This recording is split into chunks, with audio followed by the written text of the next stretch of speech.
All right, let's jump right into this philosophical duel. It's a fight that doesn't happen out in the open, but in that quiet, stuffy room of accepted wisdom. You know, the place where the most dangerous ideas are always the ones that promise us an easy life. So, we're kicking things off with a cosmic wager from Goda's Fust. Up in heaven, God himself makes this really profound statement that striving, this constant, restless push forward, is the very core of what it means to be human. And the key part, the mistakes we make along the way, they're not failures. They're actually a necessary part of the whole journey. And this bet is what sets up the entire drama. God is totally confident that a person's inner drive, their striving, is always going to pull them back to the right path. But Mephistopheles, who's basically the spirit of no, bets he can trick Faust into a state of just complete stagnant rest, a state where he just stops trying altogether. Now, this temptation, it isn't just a simple trick. Oh no, it's a whole philosophy. It comes as this comforting whisper from a figure wrapped up in old certainties, the soothsayer prophet.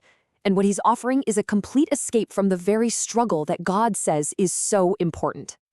And you can see why the soothsayer's promise is so incredibly seductive, right? He's offering an end to all the hard stuff: passion, risk, suffering. He preaches this easy existence that doesn't require any of that difficult creative work of overcoming yourself. It's the ultimate sales pitch for just being okay, for mediocrity.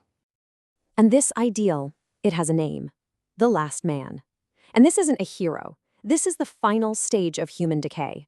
A small, self-satisfied little creature who just blinks in contentment, having traded any shot at greatness for warmth and safety. He is the ultimate symbol of a sickness in the spirit. So what does this worldview actually look like? Well, it boils down to a few key things. The last man chooses comfort over creating something new. He picks security over any real challenge. He avoids pain at all costs, and instead of finding meaning right here on Earth, he just looks up to some distant, fuzzy stars. It's a philosophy that sells you contentment, and the only price is your soul. But this whole plea for a soft, easy life is about to get completely shattered. A powerful counteroffer is coming, and it's from the philosopher of the Earth, the Ascendant. And he sees this promise of comfort for exactly what it is: a total betrayal of what humans can be. The Ascendant, this figure called Zarathustra, he doesn't just disagree. He declares all-out war on this philosophy. He completely tears down the promise of safety, showing that it's just nihilism wearing a friendly mask. That comfortable bed the soothsayer's offering, it's not a bed, it's a bottomless abyss. So his alternative isn't just another form of comfort. It's this demanding, really strenuous ideal, the Ubermensch, or the Overman. This isn't about being saved by some force from the outside. No, it's about us becoming the meaning of the earth ourselves by constantly overcoming who we are right now. And this really lays out the two paths we can take. On one side, you have the last man. He's all about comfort, avoiding risk, looking for some final, stagnant rest.